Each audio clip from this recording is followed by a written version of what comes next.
Good morning बच्चों।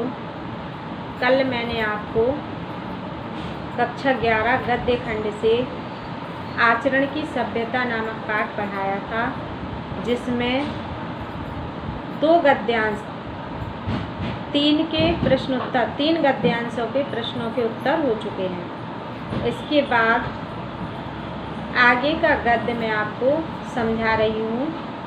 आचरण की सभ्यता सरदार पूर्ण सिंह द्वारा रचित है। आचरण के बारे में ही इसमें बताया गया है कि अपने आचरण को किस प्रकार से विकसित करना चाहिए और समाज के लिए एक योग्य नागरिक होना चाहिए। पुस्तकों में लिखे हुए नुस्खों से तो और भी अधिक बदहजमी हो जाती है। सारे वेद और शास्त्र भी यदि घोलकर पी लिए जाएं तो भी आदर्श आचरण की प्राप्ति नहीं होती है। इसमें लेखक बता रहे हैं कि चाहे जितनी भी हम अच्छी से अच्छी पुस्तकें पढ़ लें, धार्मिक पुस्तकें पढ़ लें, पुराण पढ़ लें, वेद पढ़ लें, लेकिन जब तक हम उसका मनन नहीं करेंगे और उसमें बताए हुए गुणों को अपने जीवन में नहीं उतारेंगे, तब तक सिर्फ पढ़ाई से कोई लाभ नहीं होगा। हमें उन आचरणों को, उन बताए हुए नियमों को अपने जीवन में धारण करना है, तभी हम एक आदर्श नागरिक बन सकते हैं।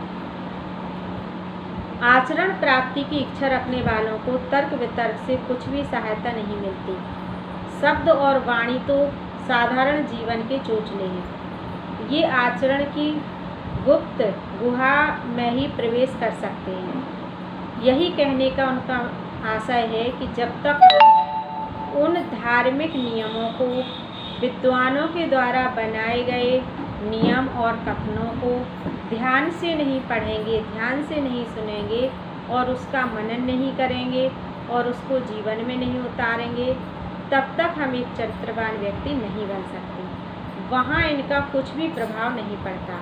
और अगर हम ऐसा नहीं करते हैं तो कितना भी पठन पाठन प्रतिदिन क्यों ना करते रहें, उसका कोई प्रभाव या उससे कोई लाभ प्राप्त नहीं हो सकता है।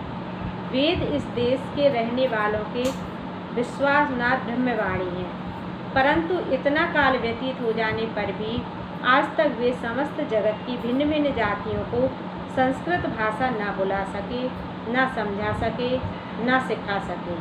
यह बात को कैसे? ईश्वर तो सदा मौन है। ईश्वरीय मौन शब्द और भाषा का विषय नहीं है। वह केवल आचरण के कान में गुरु मंत्र फूंक सकता है। वह केवल ऋषि के दिल में वेद का ज्ञानोदय कर सकता है। इसका मतलब है कि इस संसार में सभी के पास धार्मिक ग्रंथ हैं और लगभग जो इसका अध्ययन करना चाहते हैं वो करते हैं, लेकिन ये किसे प्रभावशाली बनाते हैं, किसको ज्ञान देते हैं? जो वास्तव में लगन और अपने जीवन में इनके गुणों को उतारता है। जो एक चरित्रवान व्यक्ति होता है वही इनमें लिखे हुए नियमों को पढ़ करके लाभान्वित हो पाता है और अपने ज्ञान का उदय कर पाता है, ज्ञान का वर्धन कर पाता है। किसी का आचरण वायु के झोंके से हिल जाए तो हिल जाए, परंतु साहित्य और शब्द की गोलंदाजी और आंधी से उसके सिर के एक बाल तक का बांका ना होना एक साधारण सी बात है। एक आचरण, अब संसार में कई प्रकार के मनुष्य होते हैं। कोई किसी पर तो अच्छी बातों का थोड़ा सा प्रभाव पड़ता है और थोड़े ही समय में वह भूल जाते हैं, लेकिन एक चरित्रवान व्यक्ति को एक बाल बांका भी नहीं हो सकता है। मतलब वह अपने पद से एक पग भी पथभ्रष्ट नहीं हो सकता है। वह अपने हृदय में इन्हें पूर्ण रूप से धारण कर सकता है। पुष्प की कोमल पंखुड़ी के स्पर्श से किसी को रोमांच हो जाए, जल की शीतलता से क्रोध और विषय वासना शांत हो जाए, बर्फ के दर्शन से पवित्रता आ जाए, सूर्य की ज्योति से नेत्र खुल जाएं। परंतु अंग्रेजी भाषा के व्याख्यान, चाहे वह कार्लाइल ही का लिखा क्यों न हो, बनारस के पंडितों के लिए राम रोला ही है। इसमें बताया गया है कि हम उसी कथन को पढ़ सकते हैं, समझ सकते हैं, मनन कर सकते हैं जिस भाषा को हम समझते हैं।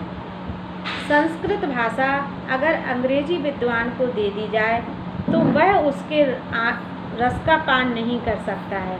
इसी प्रकार कोई अंग्रेजी का व्याख्यान अगर बनारस के पंडित या फिर किसी विद्वान को दे दिया जाए जो अंग्रेजी नहीं जानता है तो उसके लिए तो वह सब बकवास ही होगा। इसलिए हम उसी चीज़ का मनन कर सकते हैं, उसी को समझ सकते हैं जो हमारी भाषा होती है।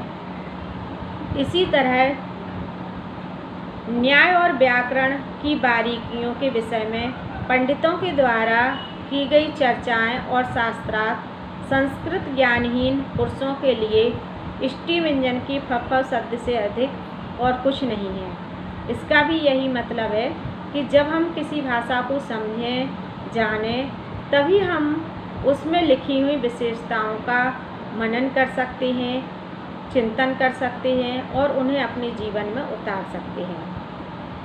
यदि आप कहें व्याख्यानों द्वारा, उपदेशों द्वारा, धर्म चर्चा द्वारा कितने ही पुरुषों और नारियों के हृदय पर जीवन व्यापी प्रभाव पड़ा है, तो उत्तर यह है कि प्रभाव शब्द का नहीं पड़ता, प्रभाव तो सदाचरण का पड़ता है। साधारण उपदेश तो हर गिरजे, हर मंदिर और हर मस्जिद में होते हैं, परंतु उसका प्रभाव तभी हम पर पड़ता है जब गिरजे का पादरी स्वयं ईशा होता है, मंदिर का पुजारी स्वयं ब्रह्मर्षि होता है, मस्जिद का मुल्ला स्वयं पैगंबर और रसूल होता है।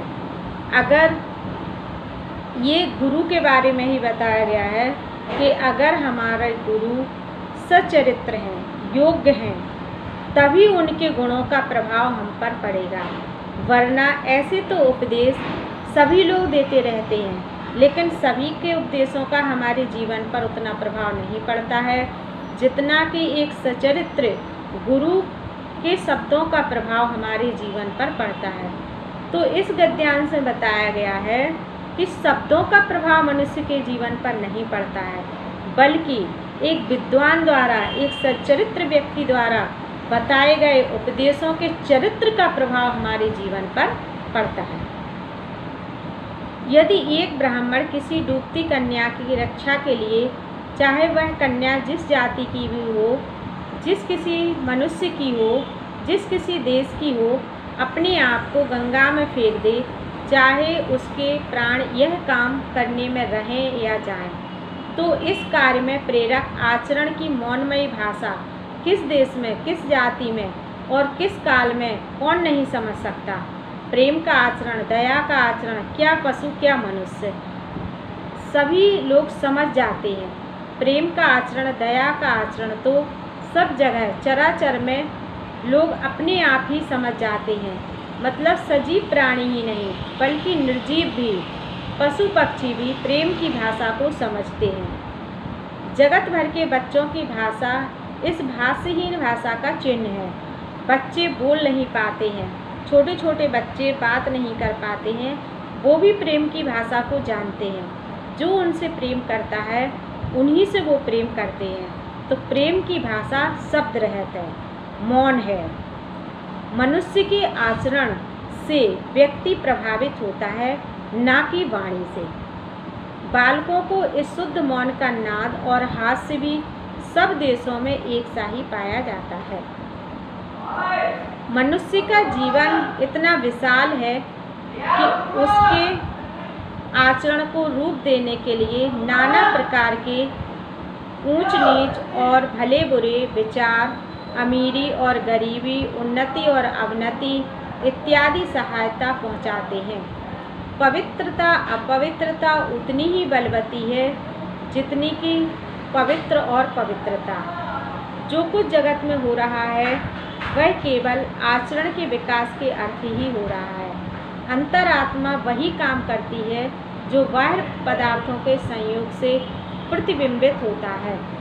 इसमें पवित्रता मतलब बुराइयां भी कम प्रभावशाली नहीं होती हैं, क्योंकि बुराई करके ही मनुष्य कुछ सीखता है, लेकिन वह अपनी बुराई को बुराई समझे, उसे ये समझ आ जाए, वह यह मान ले कि हाँ मैंने यह गलती की है और समाज के लिए जो कुछ किया है, जो कुछ मैंने कार्य किया है वह समाज के लिए अहितकर है। अगर वो ये समझ जाए तो वो बुराई भी उतनी ही बलवती होती है जितनी की अच्छाई, क्योंकि उस बुराई के माध्यम से ही वह अच्छाई की ओर बढ़ता है। जिसको हम पवित्रता कहते हैं, क्या पता किन किन कूपों से निकलकर वे अब उदय को प्राप्त हुए हैं। जिनको हम धर्मात्मा कहते हैं, क्या पता है किन किन अधर्मों को करके वे धर्म ज्ञान को पा सके।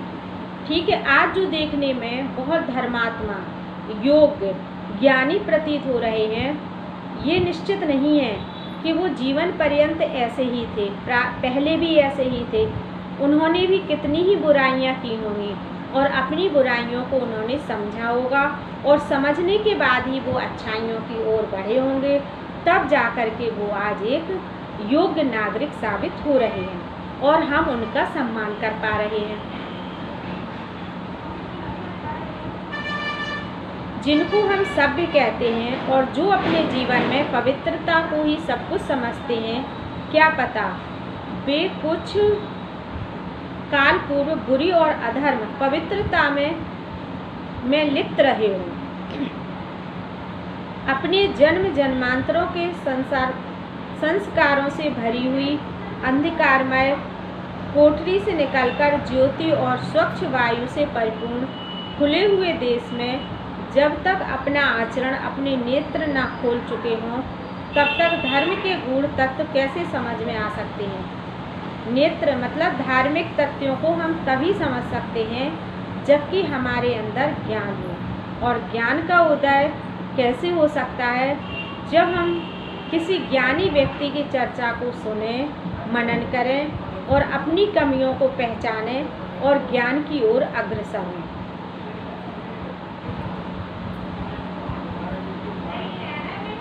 नेत्र रहित को सूर्य से क्या लाभ, हृदय रहित को प्रेम से क्या लाभ, बहरे को राग से क्या लाभ।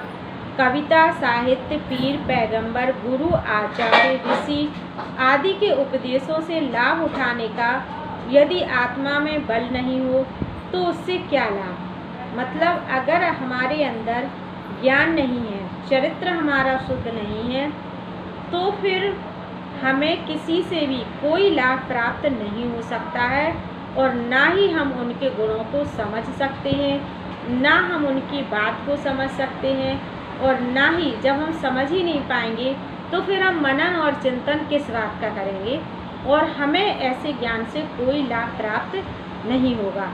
जब तक यह जीवन का बीज पृथ्वी के मलमूत्र के ढेर में पड़ा है अथवा जब तक वह खाद की गर्मी से अंकुरित नहीं हुआ और प्रस्फुटित होकर उनसे दो नए पत्ते ऊपर नहीं निकले आए, तब तक ज्योति और वायु उसके लिए किस काम की। जब तक उसने अपने ज्ञान को, अपने चरित्र को चरित्रवान नहीं किया, योग्यता सिद्ध नहीं की, तब तक उसके लिए सारी योग्यता, सारे उपदेश, सारे ज्ञान व्यर्थ हैं। वह आचरण जो धर्म संप्रदायों से अनुच्चारित शब्दों को सुनता है, हम में कहाँ। जब वही नहीं तब फिर क्यों ना ये संप्रदाय हमारे मानसिक महाभारतों के कुरुक्षेत्र बने। क्यों ना अप्रेम, अपवित्र, हत्या और अत्याचार इन संप्रदायों के नाम से हमारा खून करें। कोई भी संप्रदाय आचरण रहित पुरुषों के लिए कल्याणकारक सिद्ध नहीं हो सकता है और आचरण वाले पुरुषों के लिए सभी धर्म संप्रदाय कल्याणकारक हैं।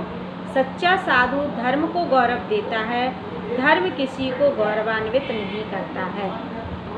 अर्थात इस गद्यांश में भी यही बताया गया है कि जब तक हम अपनी बुराइयों को न पहचानें, अच्छाइयों की ओर ना बढ़ें, तब तक हमारे लिए सब कुछ व्यर्थ है। क्योंकि हम किसी भी धर्म और संप्रदाय के हों, अगर हम योग्य हैं, चरित्रवान हैं, तो हमें सभी के नियम अच्छे लगेंगे, हम सभी के नियमों को समझ सकते हैं। और अगर हमारे अंदर बुराइयां हैं, आलोचना करने की प्रवृत्ति है, तो निश्चित रूप से हम किसी भी संप्रदाय से जुड़े रहें, हमें उनमें बुराइयां ही दिखाई देंगी। सच्चा साधु धर्म को गौरव देता है, धर्म किसी को गौरवान्वित नहीं करता है। इसका मतलब है कि धर्म का चाहे उपदेश हो, चाहे पुस्तकों में लिखा गया ज्ञान हो, वो हमें कभी प्रभावित नहीं कर सकता है, बल्कि हम उसे पढ़ करके प्रभावित करते हैं। हम उसे पढ़ करके समाज को और अपने आप को लाभ प्राप्त या प्रदान करते हैं।